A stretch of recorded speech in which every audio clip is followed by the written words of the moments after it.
अस्सलाम वालेकुम dear students. आज की इस वीडियो में हम साइटोप्लाज्म को डिस्कस करने वाले हैं। Cell wall and plasma membrane का टॉपिक हमारा ख़त्म हो चुका है और साइटोप्लाज्म में आगे हमारे साइटोप्लाज्मिक ऑर्गेनेल्स आएंगे, उनको भी डिस्कस करते चलेंगे। So let's get started.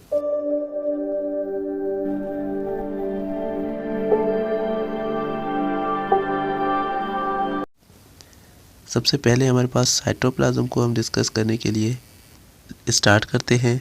Cytoplasm, the term cytoplasm was introduced by Rudolf von Kolliker. ये क्या है? इनका नाम है। इस साइंटिस्ट ने इनको नाम दिया था, इनको डिस्कवर किया था रोडोल्फ वॉन कोलिकर। ठीक है, रोडोल्फ वॉन कोलिकर 1868 में, ठीक है, 1868 में। For the material which fills the between cell membrane and nuclear membrane. इस मटेरियल के लिए इसने ये वर्ड यूज़ किया था जो न्यूक्लियस और सेल मेम्ब्रेन के बीच में भरा हुआ है, ठीक है, जो पूरे सेल को भर रहा है। And whole material inside the membrane. Eukaryotic cell में सिर्फ ये यूकैरियोटिक सेल है, ठीक है, ये न्यूक्लियस और प्लाज्मा मेम्ब्रेन के बीच में प्रेजेंट होता है। लेकिन प्रोकैरियोटिक सेल में जैसे कि न्यूक्लियस जाहिर नहीं होता, इसीलिए वो पूरे सेल में मौजूद होता है। In some cells cytoplasm distinguish into two regions. कुछ सेल्स में साइटोप्लाज्म के दो रीजन्स हैं, दो जगह हैं, ठीक है। एक को हम कहते हैं एक्टोप्लाज्म, एक को कहते हैं एंडोप्लाज्म, ठीक है। तो दो जगह हैं जिसमें एक जगह है जो प्लाज्मा मेम्ब्रेन के पास में है, वहाँ पर ये विस्कस होता है, थोड़ा डेंसर होता है, उसको हम साइटोजेल कहते हैं। क्या? साइटोजेल। और इसको हम एक्टोप्लाज्म भी पहले कहते थे, ठीक है। अब हम साइटोजेल कहते हैं, पहले इसको एक्टोप्लाज्म कहते थे। And the inner near nucleus, और न्यूक्लियस के पास में, अंदर की साइड पर न्यूक्लियस के पास में वो क्या होता है? थोड़ा कम डेंसर होता है, उसकी डेंसिटी थोड़ी कम होती है, थोड़ा कम विस्कस होता है, उसको हम कहते हैं साइटोसोल और साइटोजेल, ठीक है। तो साइटोसोल का मतलब है साइटोप्लाज्म का सॉल्यूशन, और साइटोप्लाज्म का जेली, साइटोजेल का मतलब है, ठीक है। उसके बाद chemical nature and metabolic role of cytoplasm. Cytoplasm की केमिकल नेचर क्या है? साइटोप्लाज्म केमिकली किसका बना हुआ है? Cytoplasm is a translucent granular liquid. ये क्या है? ट्रांसपेरेंट नहीं है, बल्कि पानी की तरह ट्रांसपेरेंट नहीं है, बल्कि ट्रांसलूसेंट है। इसमें लाइट नहीं हो सकती ट्रांसफ़र, और ये ग्रेन्युलर लिक्विड है, मीन्स इसमें अंदर दाने दाने और ये ऑर्गेनेल मौजूद हैं, ठीक है।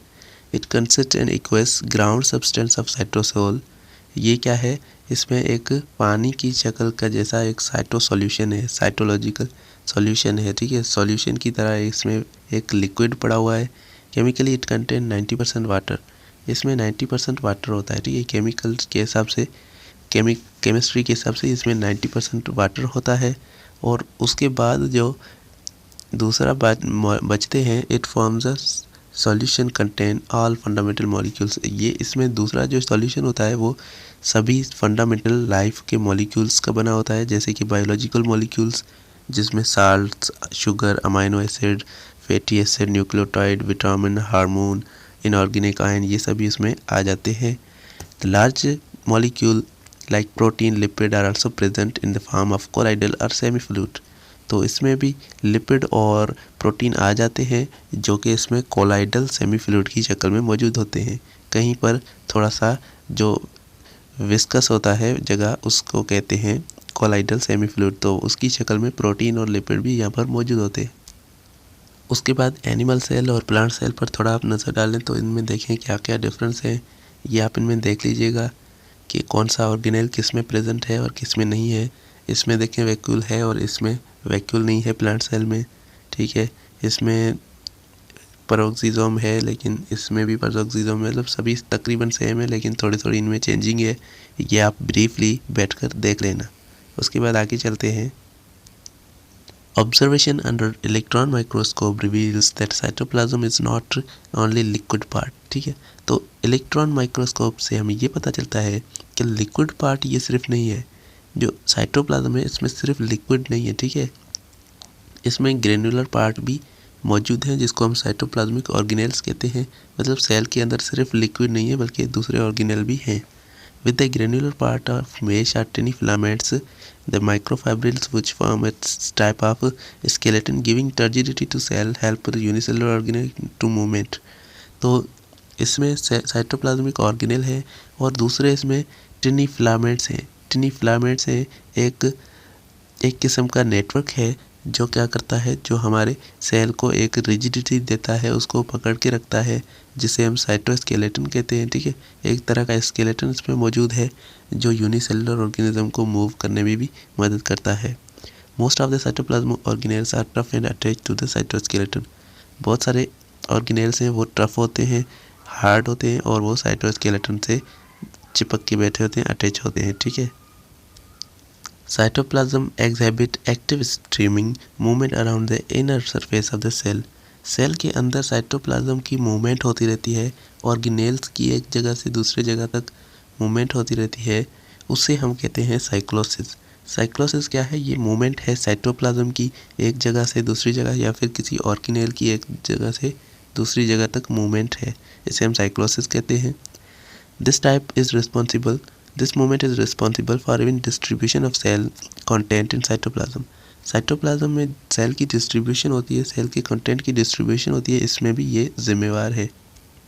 It is considered the set of all metabolic activities from gene expression to energy production processes like glycolysis or Krebs cycle.